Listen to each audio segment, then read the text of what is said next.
Good morning. Good morning. Good morning. Good morning. I am Tamara Johnson Shealey. Good morning. It is Saturday. It is Saturday. What's today? The 28th.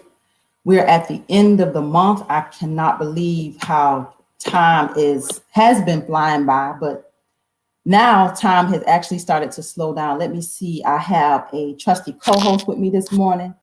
Mr. David is MIA, but Robbie's here. Good morning, Robbie. Thank Good Good morning. morning. I can't hear you. Can you hear me? I can hear you. Oh, you can hear me. I can't hear you. Oh gosh. We're having some technical difficulties. Let me see.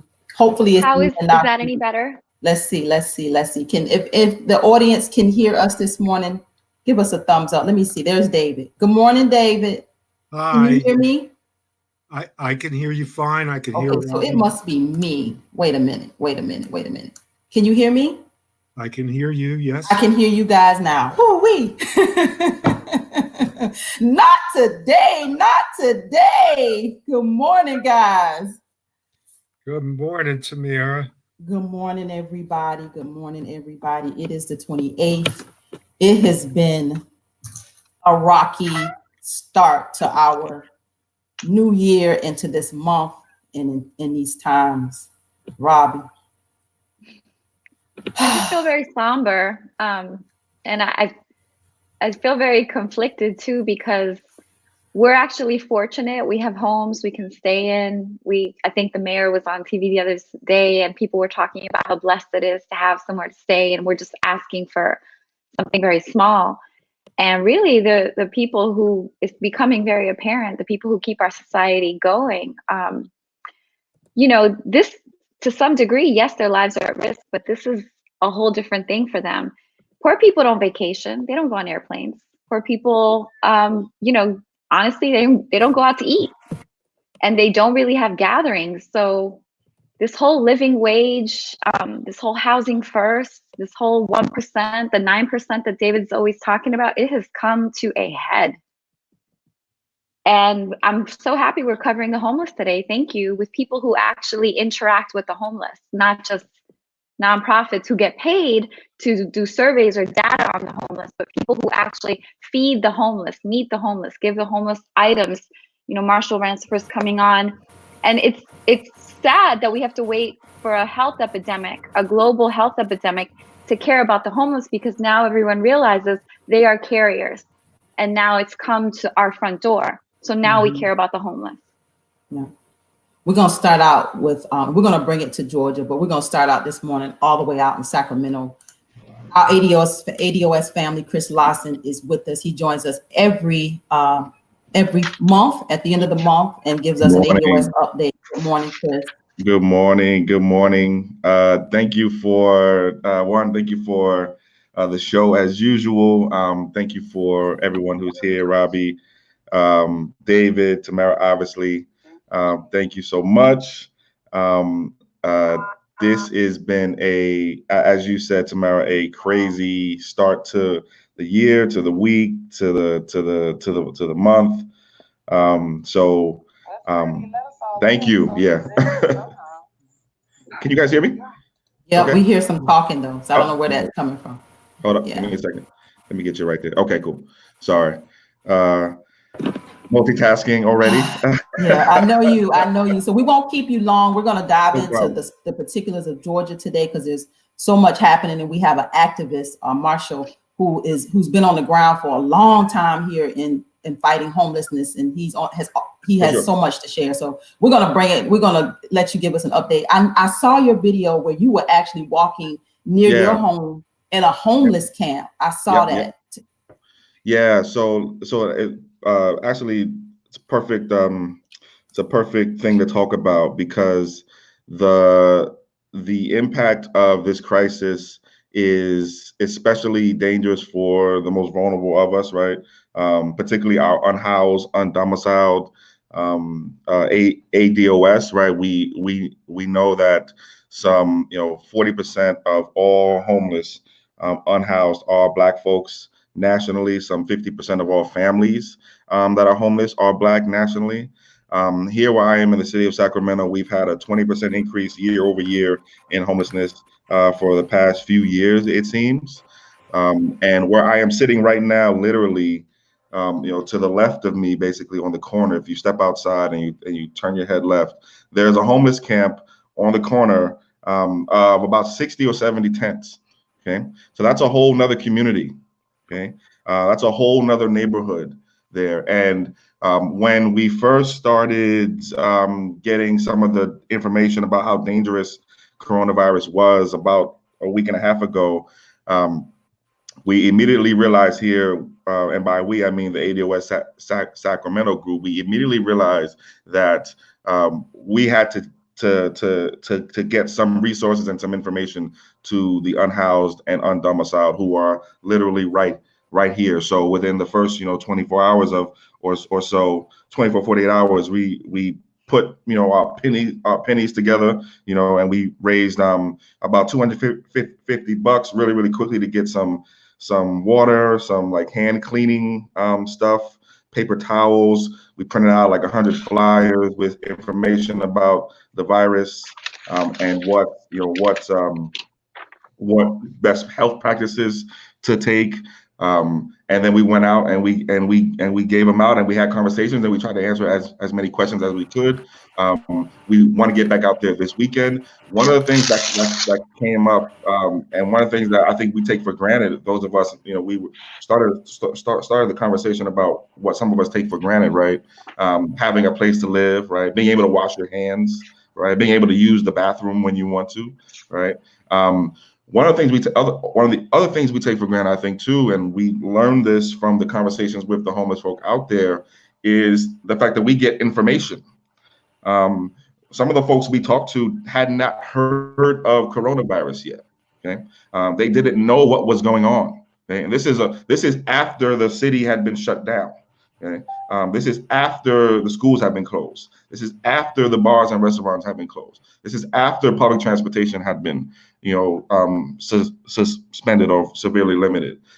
So that's one other thing that we take for granted, and that's why we print out all those flyers and we had those conversations, and that's why we're going to be back out there sometime this weekend and over the course of the next several weeks. The city of Sacramento has not been out there yet. Okay. The city of Sacramento has not been out there yet. Okay, it is one of the worst failures, I think, of government here in the city of Sacramento that I can remember, and I want to give a shout out to a bunch of the local nonprofits here who organized and got some like portable hand cleaning stations and set them up at the camp over the last week. But the city of Sacramento has not been out there yet. I talked to some of the undomiciled folks literally yesterday, and they said they had no one from the city out there yet. So we've been mobilizing here on the ground. In addition to do service, we've been advocating to the city to support direct, immediate outreach, testing, treatment, and shelter for the undomiciled who are out there right now very much exposed to this virus. The governor of California, Gavin Newsom, released a bunch of money to cities, and I think the city of Sacramento is due to get some $250 million or so, specifically for homeless outreach. We had a city council meeting this week. They're probably going to take a week or 2 weeks to put together a budget, right? While people are out there suffering. Okay, so we've got our hands full. Okay, in addition to that, we've had to mobilize to support local Black-owned businesses who are absolutely dying right now. We polled about 100 Black-owned businesses in the last week or so, and 90+%, are saying that this is having an extreme negative impact on their businesses. We've got almost 100 comments from business owners talking about how this has crippled their business. Businesses are already closed. Businesses have already shut their doors, and There has been absolutely no relief for Black-owned businesses in any of the relief bills that the city has pushed, that the state has been working on, that I can see so far at least. And we know in the federal bill, and I want to shout out Antonio Moore, who co-founder of the hashtag ADOS movement.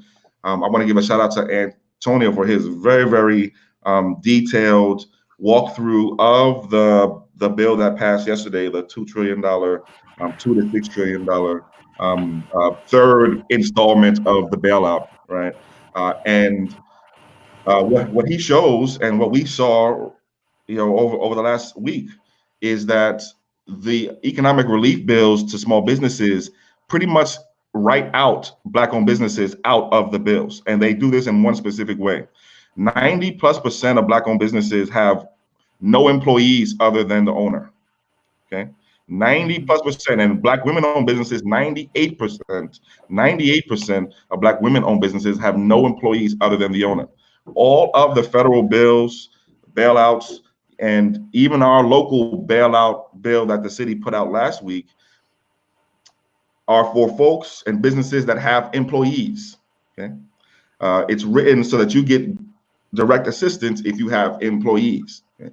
So that absolutely carves out our businesses. So we've been advocating to the city on that as well. We put together a list of recommendations for how the city of Sacramento can support Black-owned businesses specifically at this time.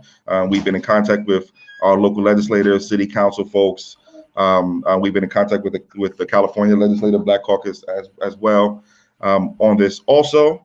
So we have our hands full. Okay, this is an absolute Category 5 economic disaster for Black folks here in the city of Sacramento, here in the state of California, and nationwide. So let me stop there. But there's a lot going on. When you say that the city has not been out, I mean, are they even feeding them? Are there any, I was thinking like porta potties, like, are there any hand washes, like these? None. What are we doing? What are they doing? Nothing? There is. So again, I want to give a shout out to the local nonprofits who actually came out to the camp last week and set up some portable, hand washing statements. No porta potty, so there's nowhere to use the bathroom. But they set up some portable hand washing stations. That's great, right? We need people to be able to wash their hands. But that's a private effort. That's not a public effort. The city has not been out there at all. The city has set up a donation fund, or excuse me, the city is promoting a private donation fund where people can donate to help relief efforts. But I mean, that's completely not what people need. We need public money. We need the local government to actually do what we paid it to do all these years with all these taxes. And we need the city of Sacramento to keep the same energy that it has for soccer stadiums and for big real estate development projects and for all the other things that we can find money to do and for when we want to please people who contribute to local politicians. We need to find that same energy right now for the people out there who, up until we went out there, didn't even know there was a virus going around. Okay, so the city has. This is a failure, and the other leaders locally won't call it out. People who are connected to the city will not call it out. But ADOS Sacramento will call it out. This is an absolute failure on the part of the mayor of Sacramento and of the Sacramento City Council. Okay. And they will be held accountable for it. No doubt about that. Robbie. I concur. Well, we have a very, very similar situation, and the reason they're probably not going out is because these people our homeless populations live on the fringes, and our city probably does not actually know what to do with them. In fact, the sad part is in Atlanta, we actually had an announcement from the mayor, and Marshall's going to talk about this. using 311 to say we want to help the homeless. And the result was, and Marshall was a witness to this, Marshall Ransford with his organization of volunteers, that our camps were raided and their properties were seized, the tents that were given by private donations. And ironically, you know, had we had a housing first policy implemented, these people would be in tiny homes. These people would have, you know, documentation where we could assist.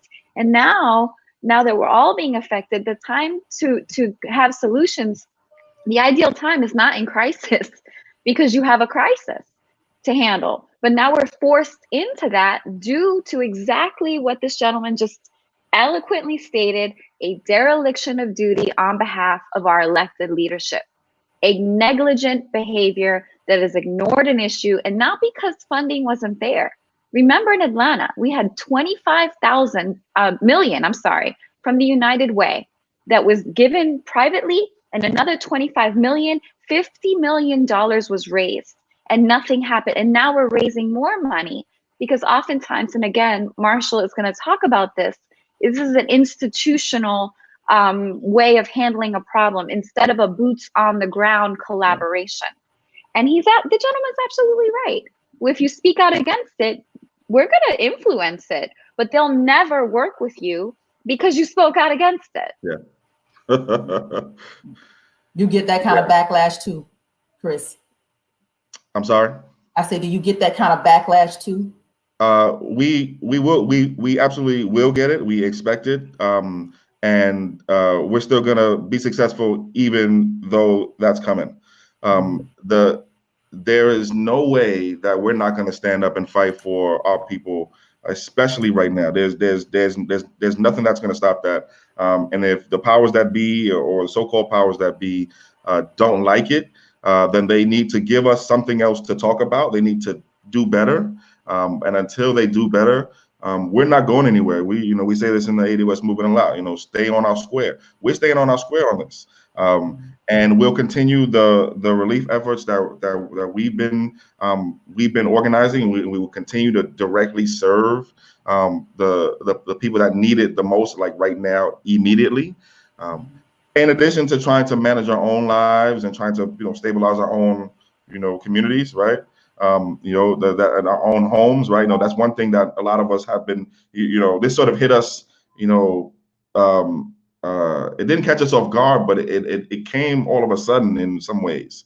And so a lot of us were sort of like, wait, we have to make sure our homes are stabilized, right? A lot of us have been told to work from home, myself.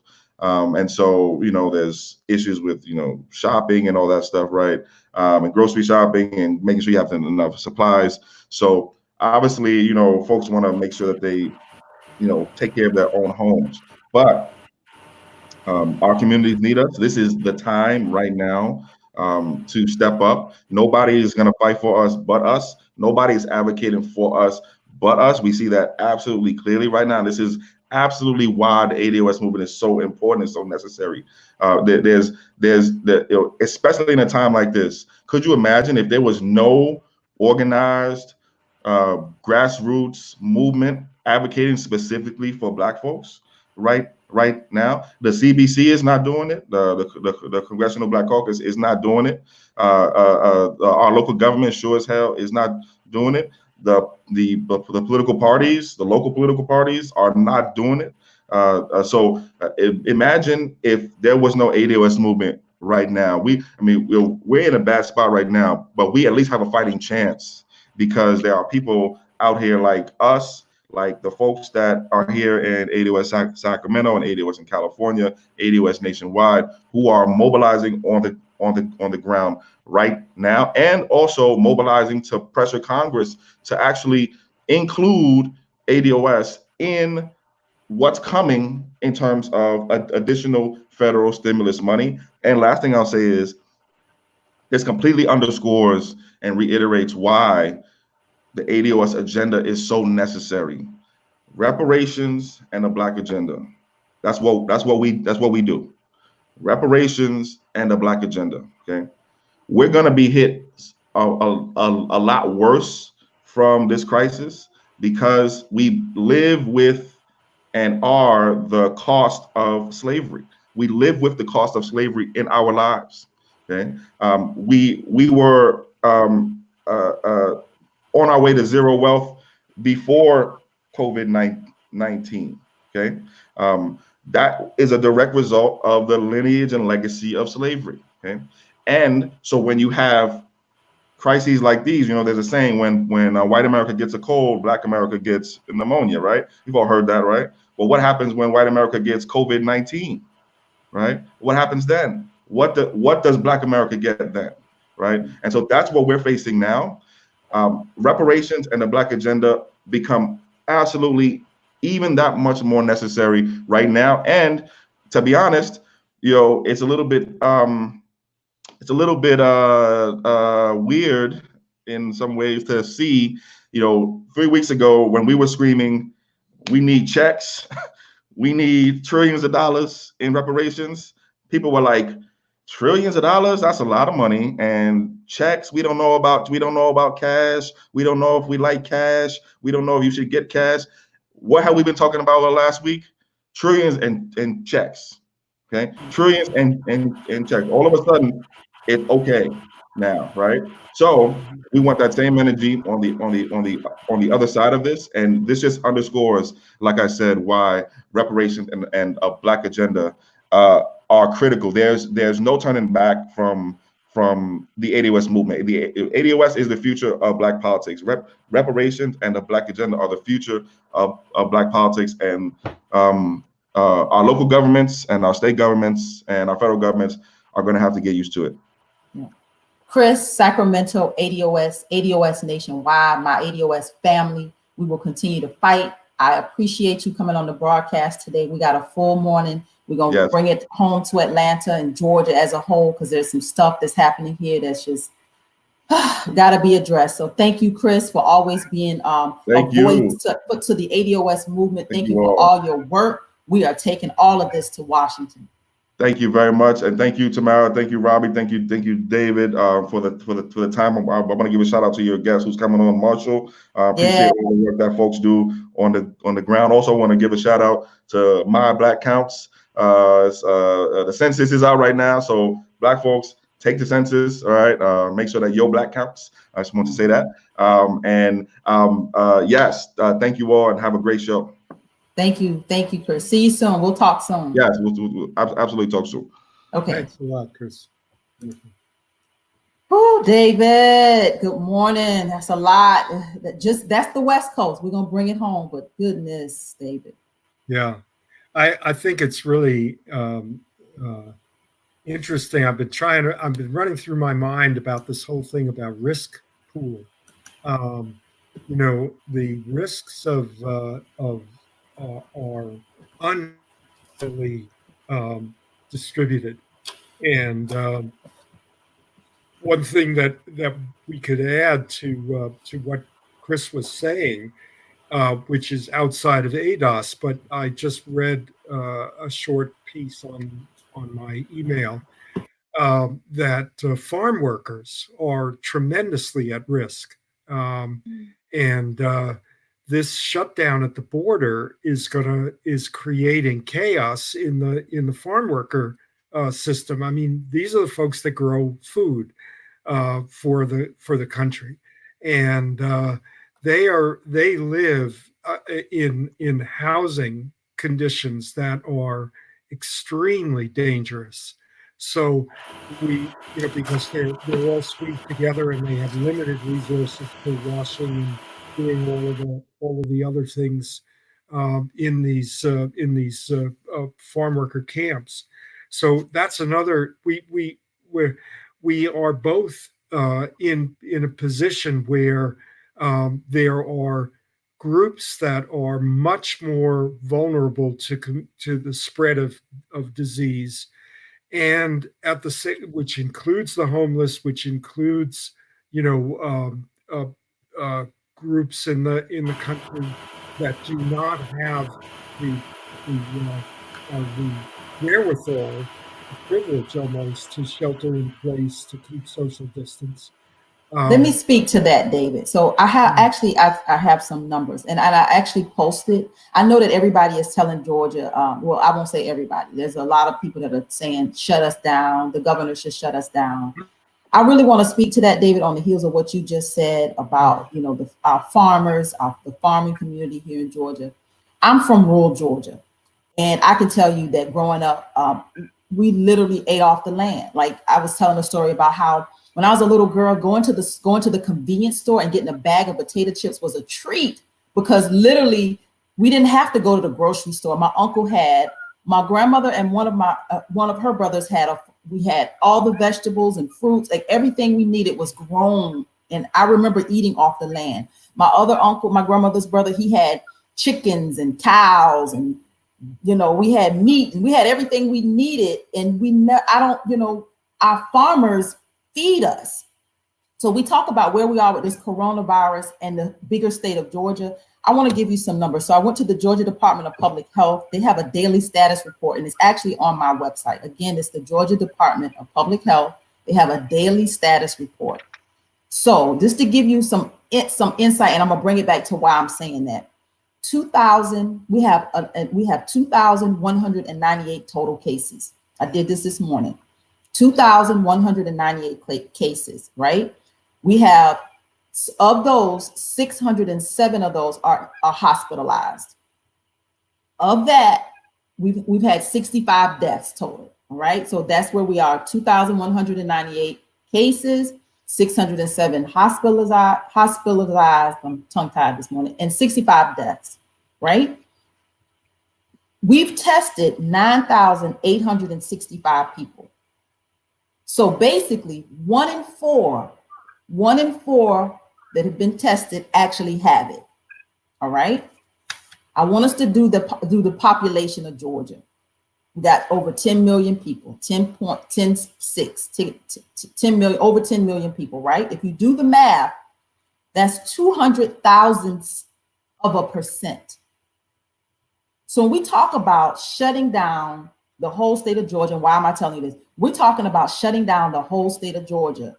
I understand why Brian Kemp has said to local counties and municipalities, you guys make those decisions. I understand, because Atlanta is clustered. We live in close proximity. But when you get outside of Atlanta, Atlanta is not Georgia. And you have all this farmland. When I grew up, my family still don't live that close. You got to run down the road to get to somebody else's house. Like, we don't live in close proximity. And if you look at the map, those cases, those rural counties, it tells you county by county have 1, 2. And let me tell you where we are. I have been asked to speak to the beauty and barber industry, because those of you that know my history know where I come from. I come from the beauty and barber industry. I have been asked to speak to this industry because this is an industry that is, I've got this wrap on because my hair, I need a haircut, and had a haircut in 3.5 weeks. I'm looking a mess. Black people and just people in general who are, there's a lot of mental, it's mental health for a lot of people. This is, they got to look a certain way. So people are not going to not get certain services. There's certain people going to get their hair done. Like they're going to go back into these environments. We now have to start talking about, so I'm going to say this and I'm going to come back to my beauty industry where we are. We have to start talking about, I don't believe that Georgia should shut down. And I know that's, very radical because everybody's like, shut it down. We can't. We got to eat. And we eat, these Georgia farmers feed us. We got to continue to have some sort of economy here. We got to figure out how to survive, else we're going to starve. Either we're going to figure out this virus and continue to live and continue to do as best we can, or we're going to starve. So I understand why Brian Kemp has not shut down this entire state, and he's given it that power to, like I say, the cities and the counties. Bringing it back to this beauty and barber industry, it's kind of like, and this is going to sound weird. It's like I look at it like, you remember when we all went on this campaign about safe sex? People are still going to have sex. We just got to tell them how to do it. Now we have this COVID-19, this coronavirus. Georgia is not going to completely shut down. If we do, we're going to die. We're going to starve. That's, we got to figure this thing out. So how do we now start to have a conversation about how we keep people safe? Because that's where the conversation has to go. How do we, because I don't think coronavirus is going to go away anytime soon. They've already said they won't have a vaccination, and not taking that, but they anticipate that till later in the year, next year, not even anytime soon. We have to continue to figure out how we're going to survive in this country.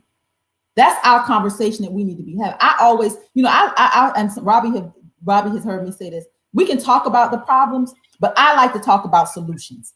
What is the solution? How are we going to get beyond this? We have this homeless population.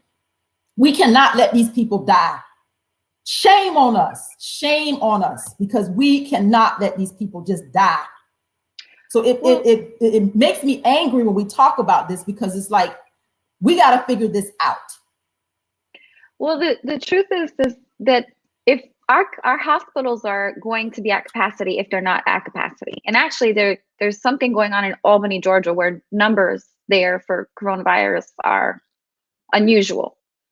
But to your point, Tamara, about how are we going to get past this and what needs to be done and being solution oriented, I think it starts with being inclusive.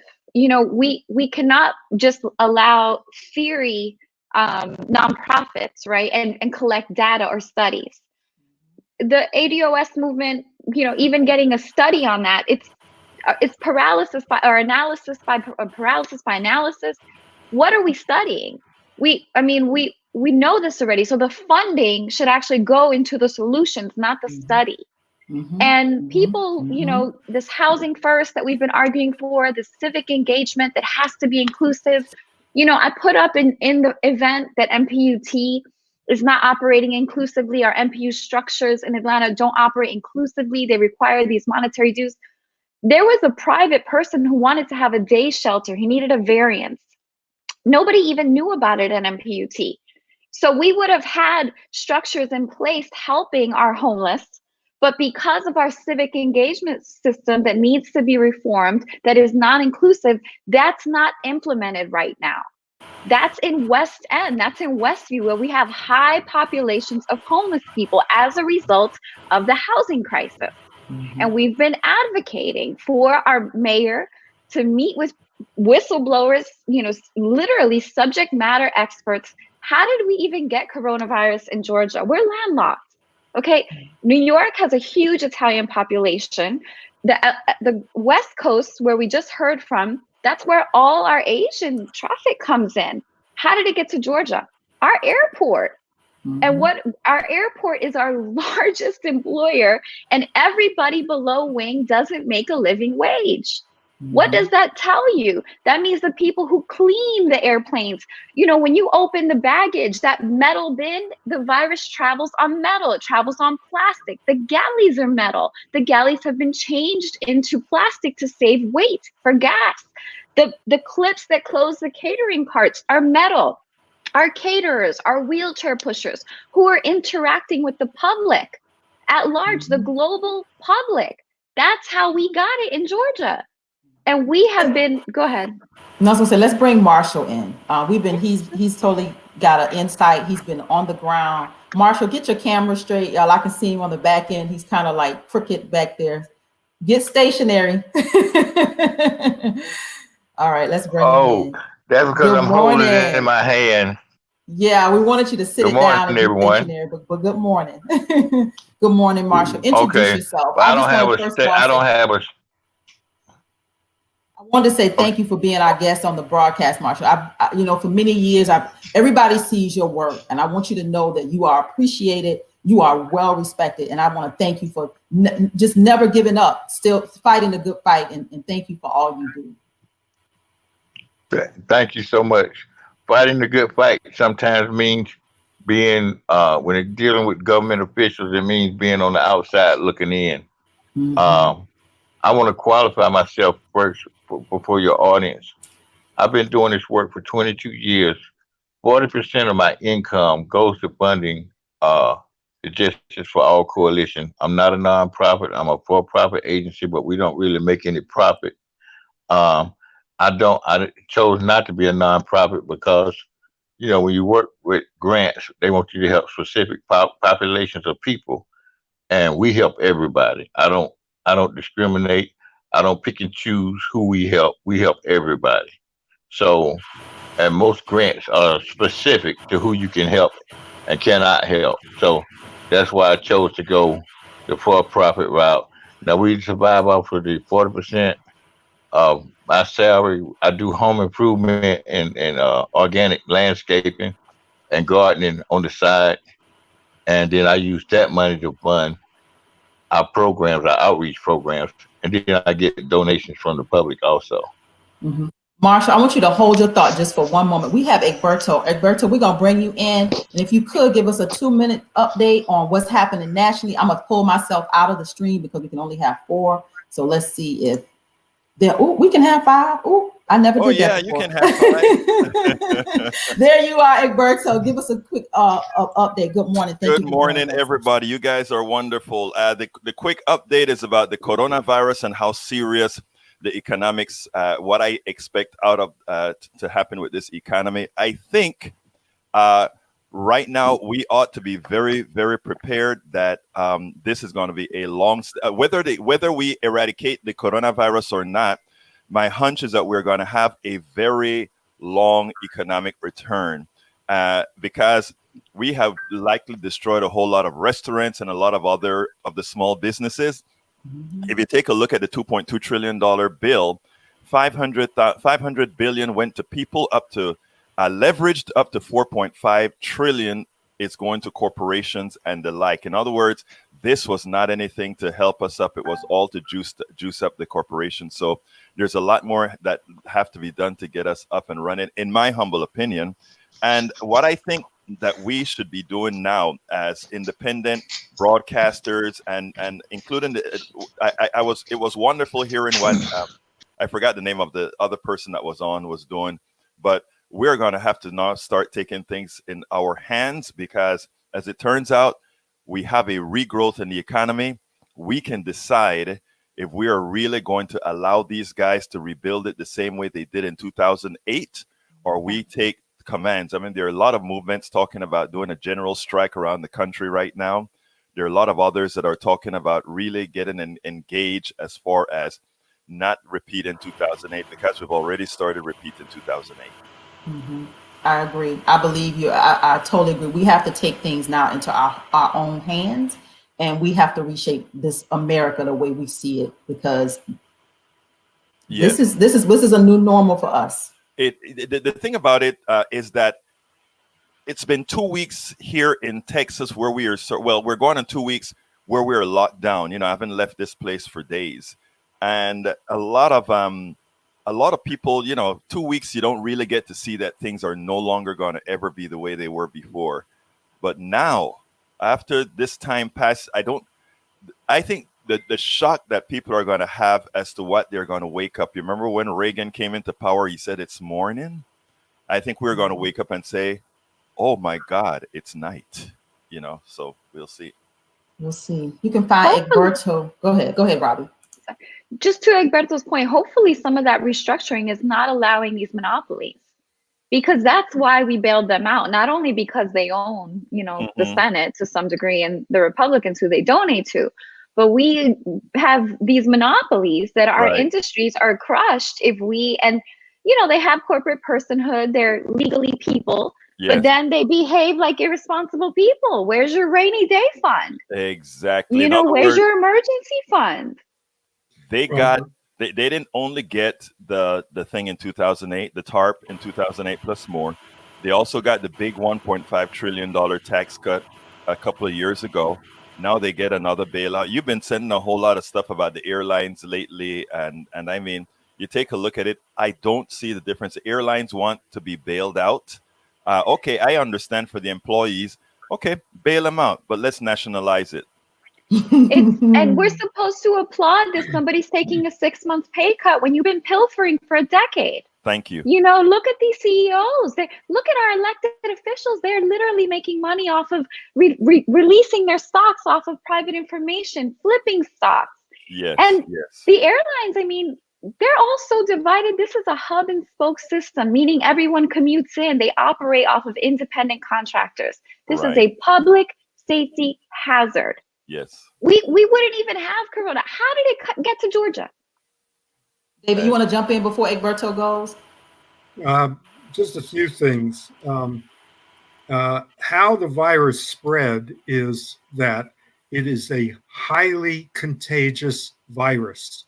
It doesn't matter where it started. It is so contagious that it was almost inevitable that it was gonna spread. The only thing that could have stopped it, and it's the cat's out of the bag now. The horse has left the barn. Would have been contact tracing, and the United States was totally unprepared to do that. South Korea, Hong Kong, Taiwan, Singapore, that's what they did, and they that's how they kept it down. So yeah, you're probably right that one of the ways that it came in was through the airport, but that's and the second point is that these figures that we have that Tamara read off, 2,000, almost 2,200 cases, that's from 2 weeks ago. Mm-hmm. Right? That's what people contracted 2 weeks ago. In those 2 weeks, there has been an exponential growth Exactly. in contagion. All right. Mm-hmm. So there are probably 100,000 people in Georgia who have coronavirus, COVID-19 at this point. 100,000. Where'd you get those numbers, David? I want you to get. I told you where I got mine. The Georgia Department of Public Health, their daily status report. We'll come back to that because we're going to make sure Egberto gives us the final word. Egberto, give us the final word. Yeah. Look. First of all, thank you for having me on. All I'm going to say is let's all make sure and stay together because that's the only way that we are going to be able to together force these politicians not to just only have the ears of the corporatocracy, but start listening to what we want. And what we have to do is acknowledge our worth and demand what's ours. Yeah. You can find Egberto Monday, Tuesday, Wednesday, Thursday, Friday, Facebook, Instagram, YouTube, Twitter. This man is everywhere. Politics done right. Egberto Willies. Thank you so kindly. And all when she says, I remember all of us here. That's what we do. Thank you so kindly. Thank you, sir. See you soon. Talk to you soon. Take care, Egberto. Let's bring Marshall back. Marshall, you stationary? Yes, ma'am. As stationary as I can get. Yes. All right. Tell us about what you're seeing. Tell us about what the boots on the ground. What are you seeing?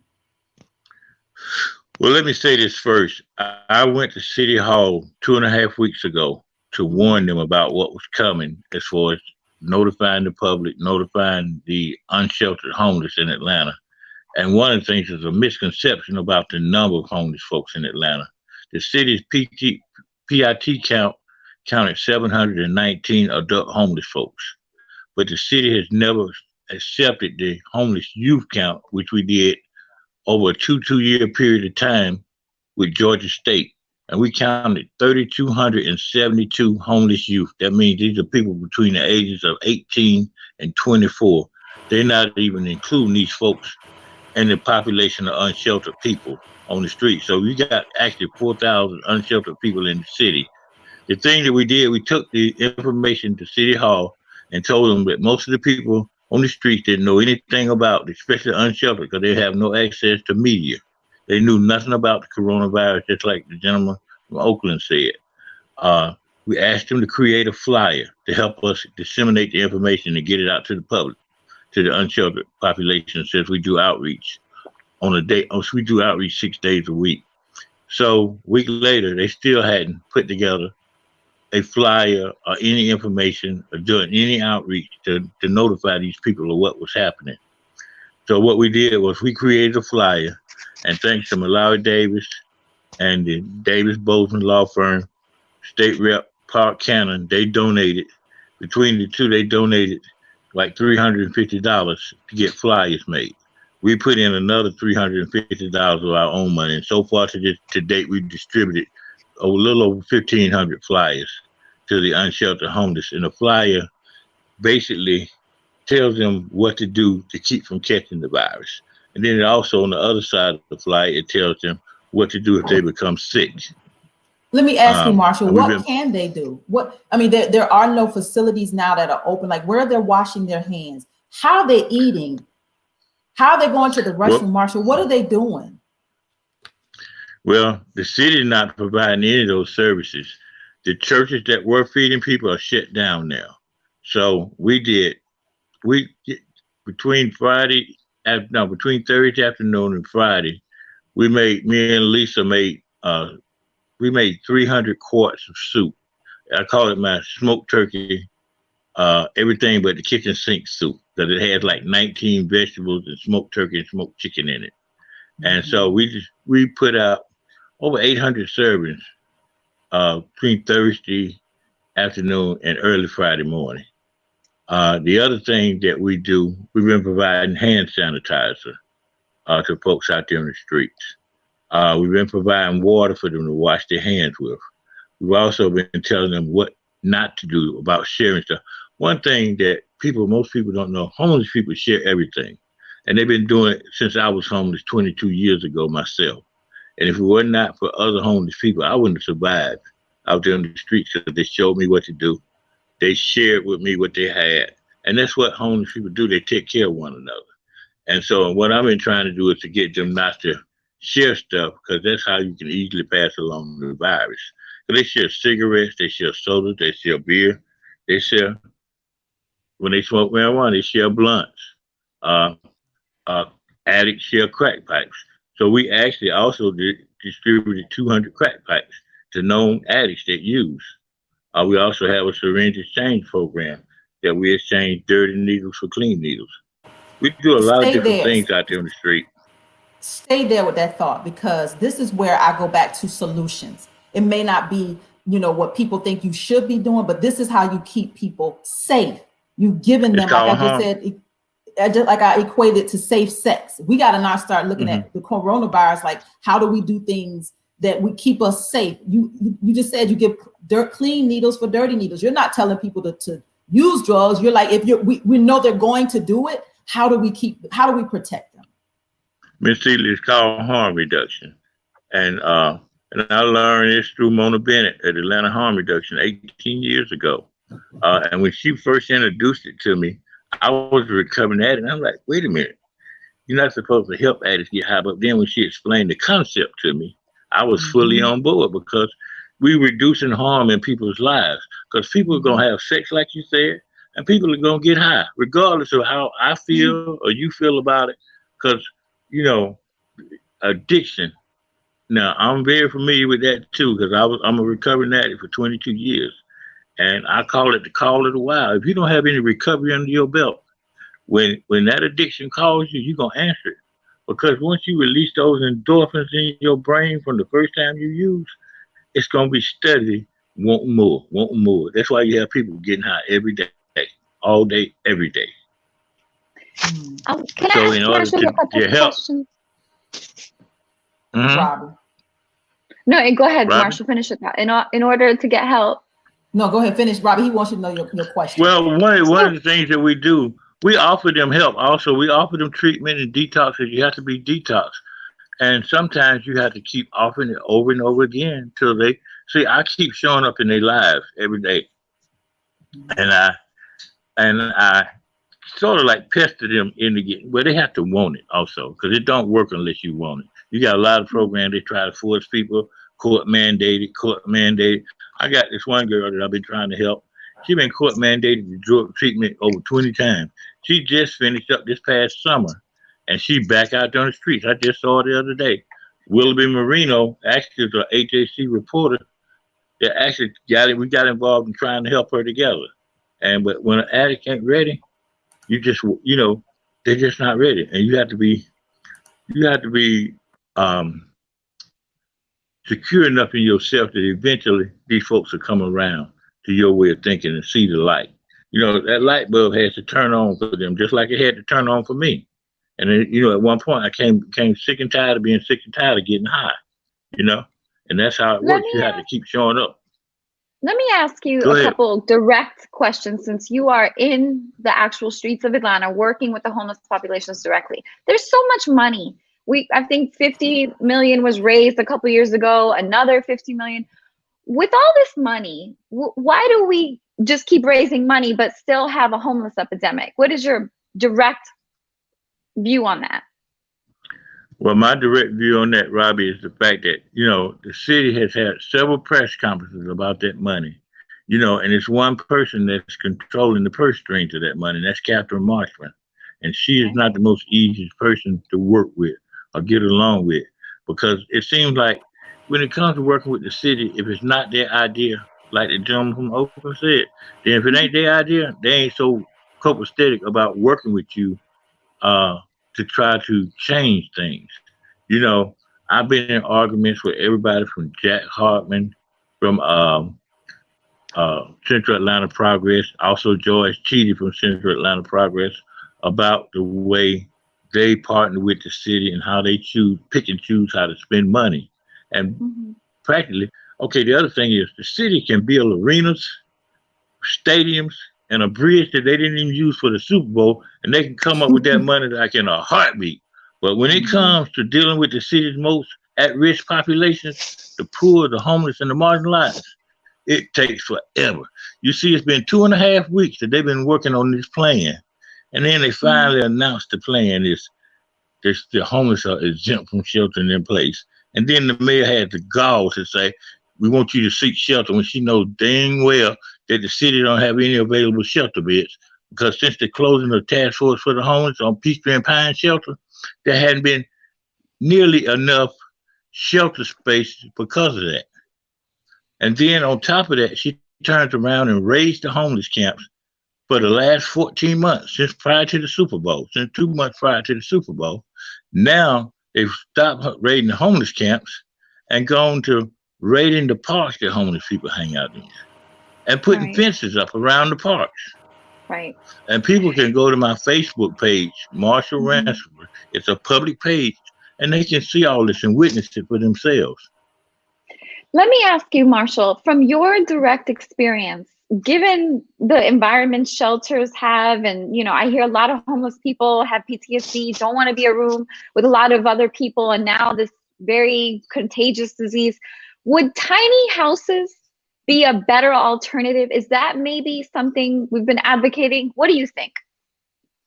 Tiny homes is a great idea. Also, one of the things that causes a problem with people not wanting to go into the city's housing is shared housing, okay?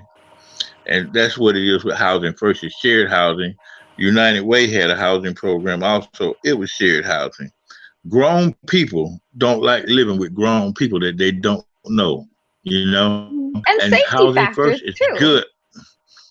Yeah, and the Housing First program, you shouldn't place people with mental health issues or addiction issues in Housing First, which they do, and it hasn't worked out, because actually we've known people that have been in Housing First through Mercy Care and other programs, and those people were out sleeping on the streets instead of being in those apartments because they just don't do well living with other folks.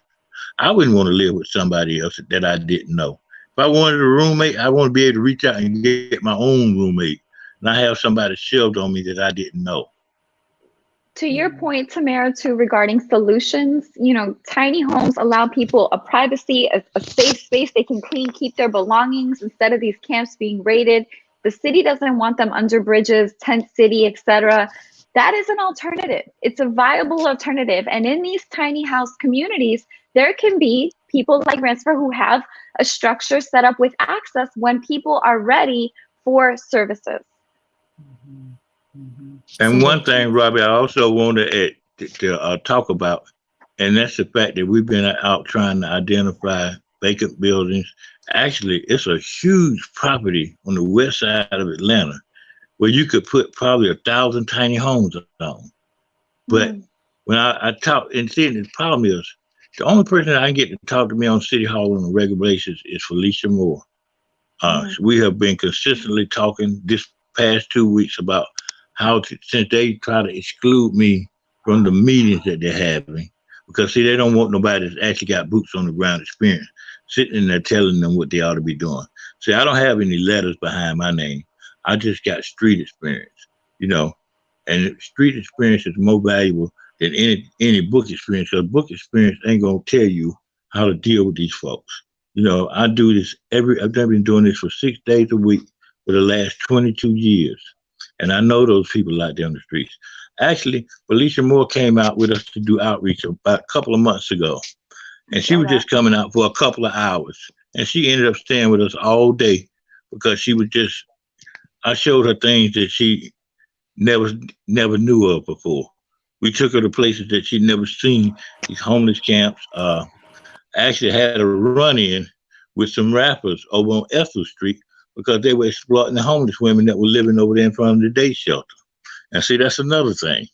The day shelter is going to be shutting down in the next couple of months and kicking those women out during the day.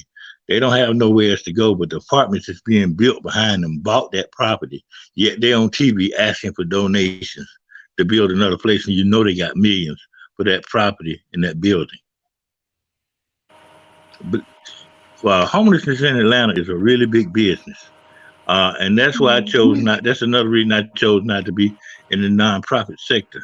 Because you even got activists nowadays that's got their hands out for their piece of the pie and not saying not a word about what's happening. They're supposed to be about social justice, yet they're becoming more part of the problem and then they are the solution. These same activists are pushing for the repurposed jail, and we've done a survey of the homeless. Well, actually, we did 2 surveys. We did a survey of homeless people that have been arrested 10 or more times. The top arrestee was arrested 128 times in 3.5 years. None and of for those what, Marshall? For what was the arrest for? Because this is important. Quality of life arrests, quality of life ordinances. And I want to show you about the racism as far as the quality of life ordinances. There was, back in the 60s, liquor stores were allowed to sell, cologne or aftershave and cough syrup that had a very high content of alcohol. I don't know what the aftershave was, but I know the cologne was called, the cough syrup was called Romola, and it had like a 30% alcohol in it. Now, you could get arrested for drinking this stuff, but the liquor stores that were owned by white folks in our Black community were allowed to sell it. But see, that shows you about how reverse racism works.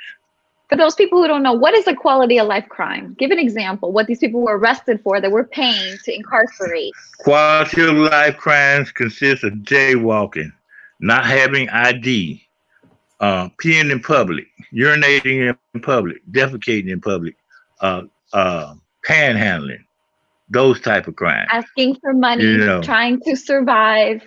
Yeah. So this is how, and Marshall has been a witness to our administration, the Bottoms administration, requesting people report where these camps are via 311. And what was the results of when these camps were located? What happened to people? Oh, they were immediately destroyed or either bulldozed. I got pictures on my Facebook page of that. One of the largest youth camps that's located near the Lenox Road area was bulldozed. What about the belongings of the homeless? They're keeping tents, urban camping. What happened to their stuff, the little bit of stuff they had that we're funding? Who came out? Well, was it APD, corrections? A lot of people have a lot of belongings in these camps, okay? They usually have 5 to 10 minutes to gather their belongings once the police, corrections, and city sanitation show up. Corrections use actually jail inmates to help clean up the camps.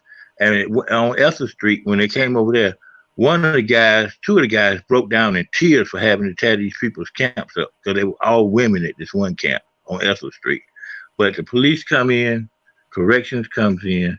They actually even bring portable fingerprint readers so they can run people's records. Chief Labat with corrections tried to swear me up and down that didn't happen till I showed him some pictures that I was taking from the woods.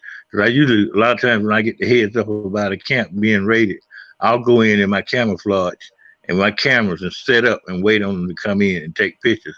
I even had some guys leave a camp one time, and the police was just standing there stunned that they didn't find anybody because I had warned them, and then I went up in the woods and took pictures when they came into the camp.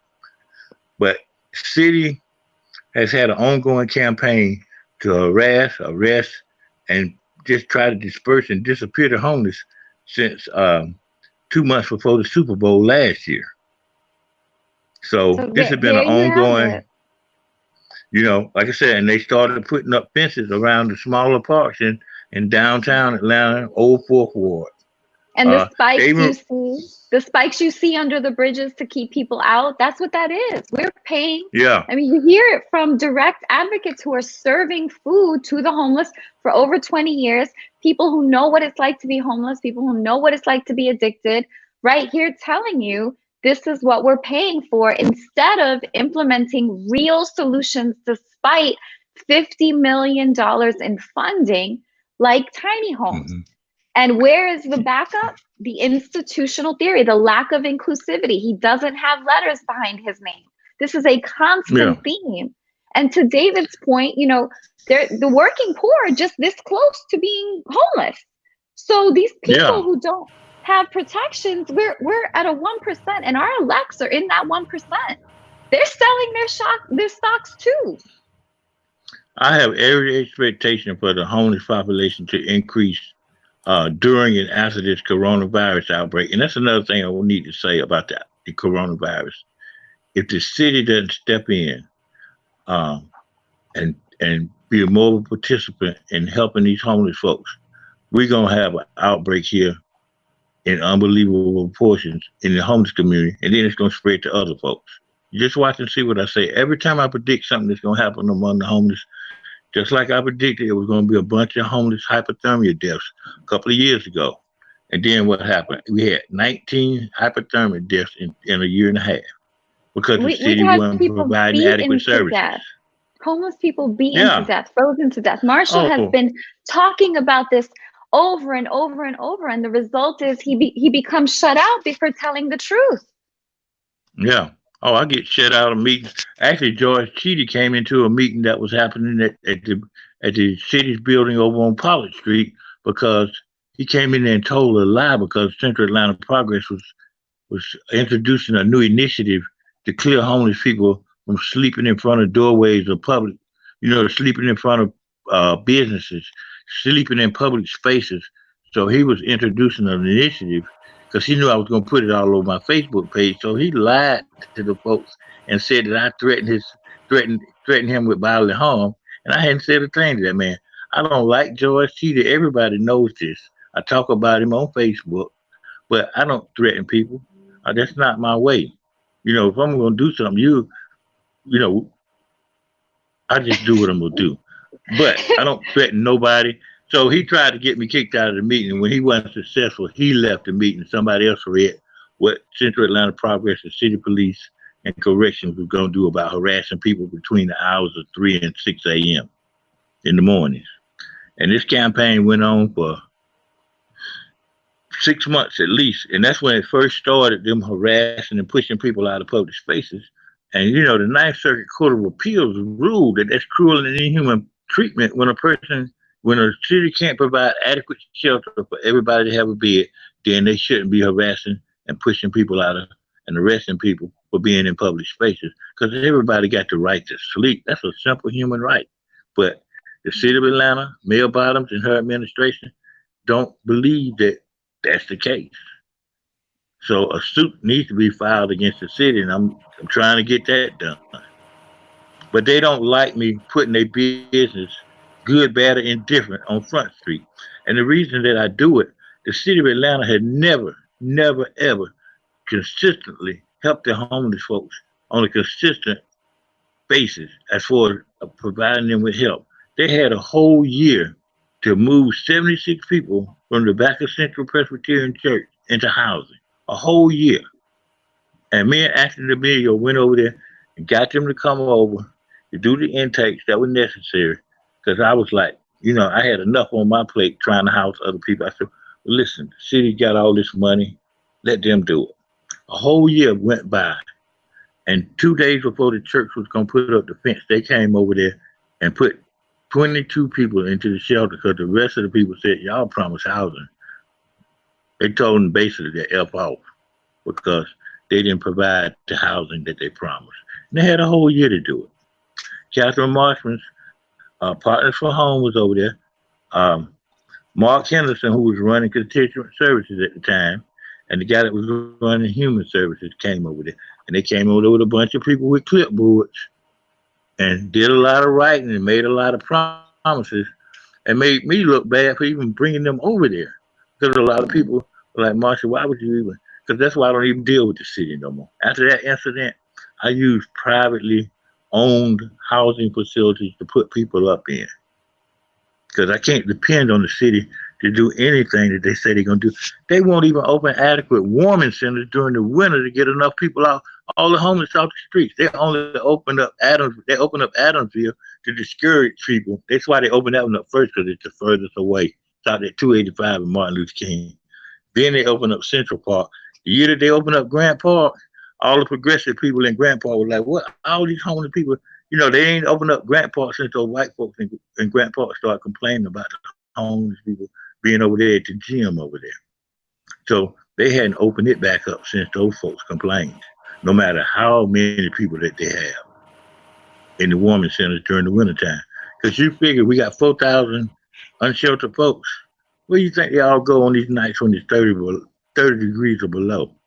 Another thing that happened, the mayor announced that her spokesman announced during a news conference back in December that she raised the temperature barrier from 25 to 32 degrees. The temperature, that's to activate the warming center. It's never been a 25-degree activation. I work on the homeless commission for the city, okay? One of our first recommendations was then for her to raise the temperature barrier from 32 to 40 degrees. So to cover her ass and for not doing that, she said she raised it from 25 to 32. But that's a false statement. That's an inaccuracy. You won't find nowhere in city records where the temperature barrier to activate the warming centers was ever 25 degrees. But those are the kind of lies and deceptions and lack of transparency that I've been having to deal with. I'm surprised as much mess as I talked today and kicked me off the Homeless Commission or Progressive Agenda Working Group yet. But I got a feeling it's coming because I'm not finna be quiet for them and nobody else. I'm going to keep speaking the truth to power as long as I'm alive. This is a constant theme, Tamara. It's a constant lack of access, a constant lack of inclusivity, a constant lack of response, a meaningful response for sustainable solutions in our city government. With the exception, to Marshall's credit, who mentioned Felicia Moore, who actually walked and observed, at least. When you're, just because you're critiquing doesn't mean that you're not accurate. And we have to critique with what's happening or showcase to get to a solution. So to your credit, thank you for showing this. Thank you for speaking out, Marshall. Thank you for showing this. Go ahead. I want to say one other thing. Felicia Moore is the only person, when they were trying to shut down Peachtree and Pine, they didn't have a viable plan to address shutting it down as far as rehousing those folks or even resheltering them. That's why we have that's another reason why we have so many folks on the streets. They did not have a viable plan, even though Marshman and Shealey and the rest of them that were involved said that they did have a viable plan. But they only intake 125 of the 700 people that were in the shelter. The rest of them, they just turned loose on the streets. They even found a way to arrest them. 2 days after they completely shut the shelter down, they went up in Renaissance Park and arrested every person that was smoking a cigarette and then kicked everybody else out and put a fence up. You know how big Renaissance Park is. They put a 6-foot fence around that big old park when they shut down task force.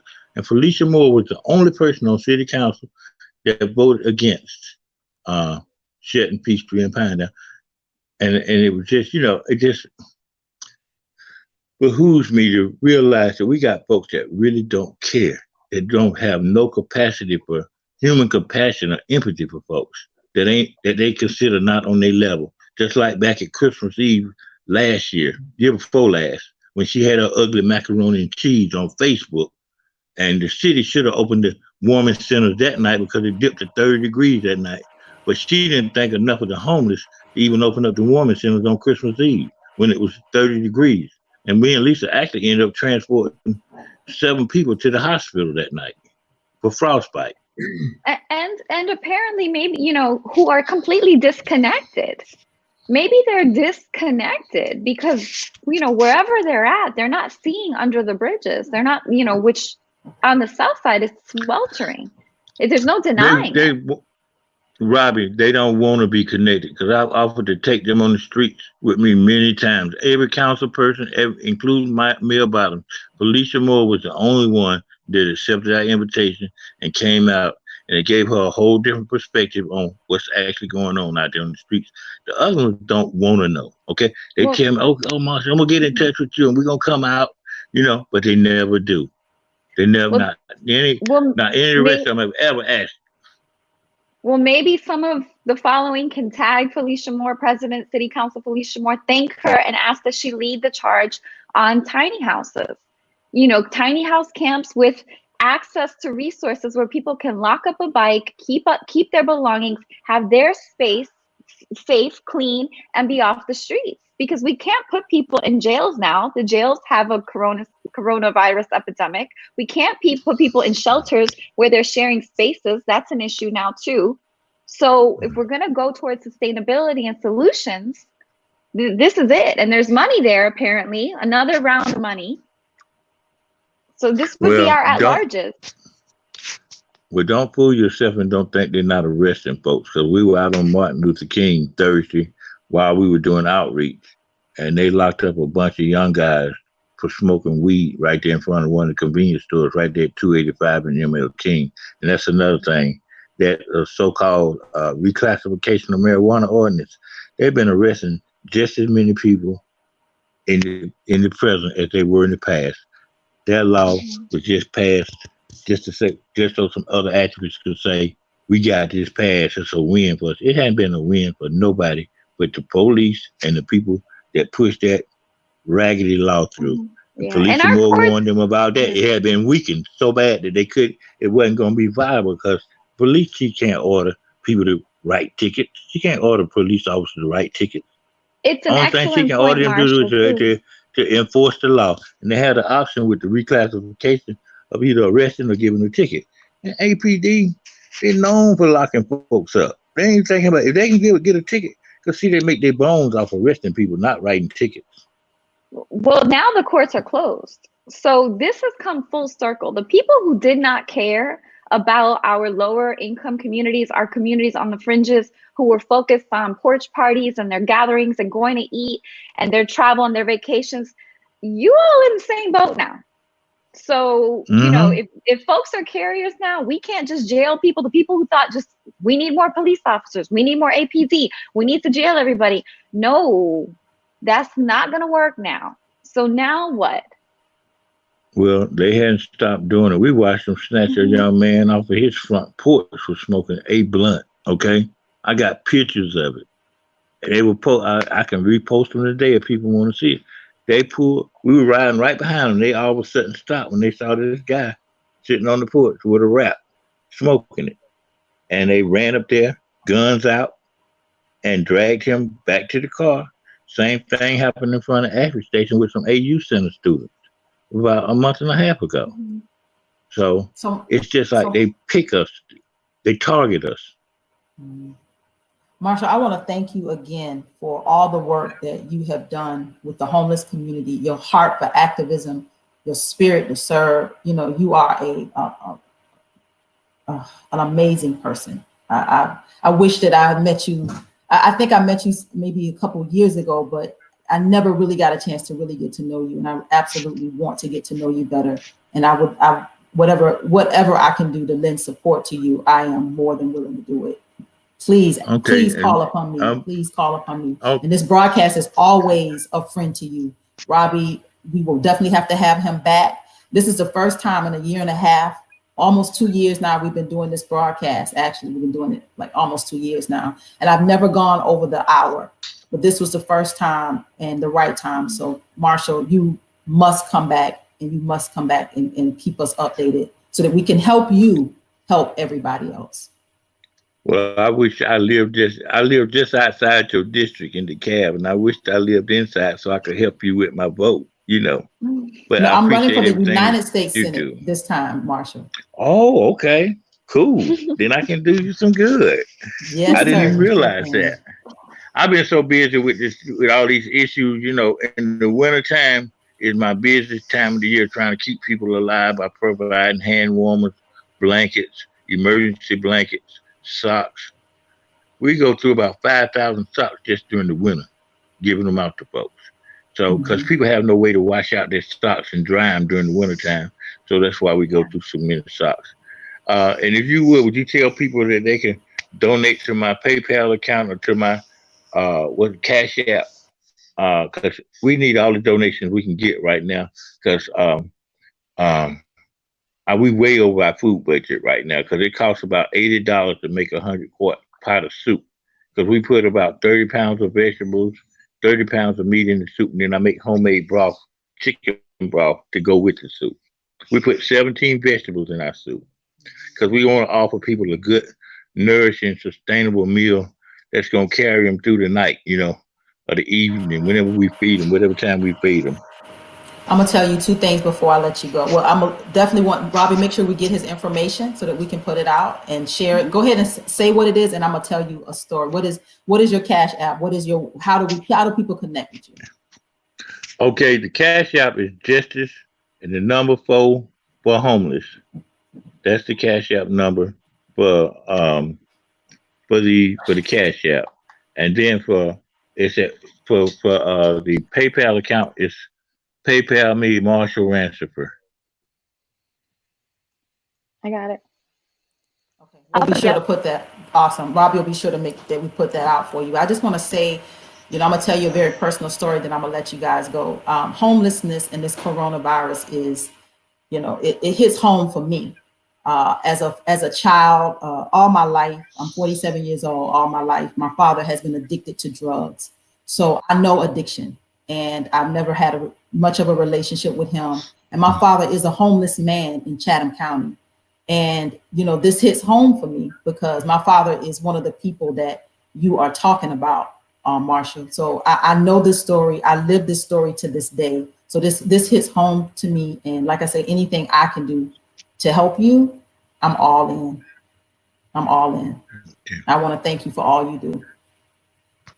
Thank you. And if I appreciate y'all having me on the program. And we will absolutely have you back. Power to the people, David. Wow, there you power go. to the people, indeed. I'm floored by this information. And the other thing is that that we're going to reap the whirlwind of this because of this neglect and cynicism. Because the risk pool for all of us is the same one. The risk pool. Say that. Go ahead and wrap us up, David. I'm saying that we are all in the same risk pool when it comes to the coronavirus is just bringing that home to us in a more immediate way that we're even though there are people who have the privilege of protecting themselves, it's an illusion. Is the only thing that I could say. All of these things that people think are going to save them are not going to save them. Same risk pool, the same risk pool. Robbie, you can find Robbie. You have a new website. Our new reporter. I keep trying to push her out there because y'all, I think you are phenomenal, Robbie. Tell us your new website. It's just my name, RobbieCabans.com. Hopefully I'll go do some work with Marshall and highlight it, and we'll go live, show some of the camps. We've been putting up the photos. I think the images are really moving and people understand it better. This is not an exaggeration. And even though, sometimes we all differ, I think we all want the same things. I don't know about the equal risk, and I think it does matter how this virus got here, because we can't get to a real solution if we don't know what's happened. You can find Robbie at RobbieCaban.com. Is that the website, Robbie? Yep, RobbieCaban.com. Marshall, you guys, please support him. whatever we can do, Robbie, just put it up, Cash App, Justice for Homeless, and then PayPal me, Marshall Ransford. And I tagged and in the so Justice people for can. Homeless is Justice #4 and homeless. Justice, the The other number thing I 4 want to homeless. say, Robbie, anytime you want to come out with us, you're more than welcome to come and document what's going on out there in the streets. And I think we can open your eyes also to some things that you may have never witnessed or didn't know what's going on. Because we not only do outreach on the streets, we actually go up in the shooting galleries where people get high. We do HIV testing in the crack houses and shooting galleries and the houses of prostitution. Because so I used to live that life. So part of me being so successful in getting folks off the streets is because I'm of that world. I'm from that world. And people remember me from when I was out on the streets, and they appreciate the work that we're doing now. So, and I actually, amongst these folks, the drug dealers, they don't try to keep me out. They actually welcome our presence there because we're actually providing safety and help for these folks. And to date, we've gotten over 2,687 people off the streets of Atlanta over the last 22 years. But unfortunately, people become homeless every day, and as fast as we get them off the streets, new ones are out there to join them. We actually went to the warming centers and got people in the programs this past winter through going to the warming centers. But the strange thing is, we wanted to feed people in the warming centers, and the folks wouldn't even allow us to come inside and feed. So we backed up to the front door and fed people at the back of our car, fed people cups of soup. And then they were bragging about it, and they were looking for us. They started looking for us to be there every time that, they showed up at, they opened the warming centers up. But we actually helped some convicted felons get off the streets that were fresh out of prison. And see, the other thing I want to talk about right quick, homelessness is not a 9-to-5 banker's hours job. Because most homeless people are active in the afternoons and the evenings. And most agencies are unwilling to work those type of hours. Daryl starts with Eugene Way and Hearts to Nourish Hope. He helps me get young men off the streets in the evening. At night, I called him as late as 3:30 in the morning. He come right out. Covenant House is another one that does you. There's no homeless adult operation that works those hours. Even the pre-arrest diversion program, they were working for 9 to 5. Now they've extended their hours to 9 p.m. in the evening, which is not much more, much more of a help.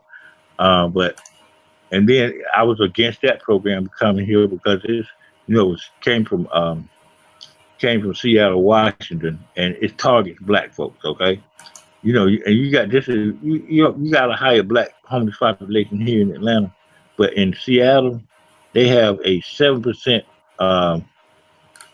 black homeless population up there, but yet the number of people that they pulled into that program of black folks was 63%. And those numbers just don't jive, okay? And they practically have to beg people. When they arrested all those people during the Super Bowl, they arrested 40 people during the Super Bowl, prior to the Super Bowl, leading up to the Super Bowl. But they couldn't beg but 4 people into that program. And they weren't pre-arrest. It was after they had gotten to the jail that they affected those intakes in the jail. But most homeless folks are tired of the police harassment and the city's harassment of them. So they practically just don't want anything to do with the city anymore because you can't step on a man's neck or kick him in the butt so many times before he gets tired of it and says no more. Marshall, thank you. You are a friend to this broadcast. Anything we can do, you have our full support. Robbie, we look forward to updates and collaborations and whatever we can do, Robbie, to move this initiative forward. Marshall, thank you. I am Tamara Johnson Shealey, candidate for the United States Senate. Whatever I can do, Marshall, remember that. You can find Mr. David at Acknowledge the Divide, right here on Facebook. And you can find Miss Robbie at her new website at robbiecaban.com. Robbie L. Caban? No, the forum, because the forum is where our NPU forum, and thank you for the site. Yeah. I gotta shout you out. And there it is, NPU Resident Public Forum right there. You can find Robbie as well. We'll be back. Y'all both. Yeah, you are more than welcome. Thank you. Thank you, We'll be Robbie. back. Thank you, Tamara. You're welcome, Rob. You're welcome, Marshall. Anytime, anything. You're welcome. Okay. I am Tamara Johnson Shealey, Tamara for Georgia. I am your candidate for the United States Senate. These are the issues I will be taking to Washington.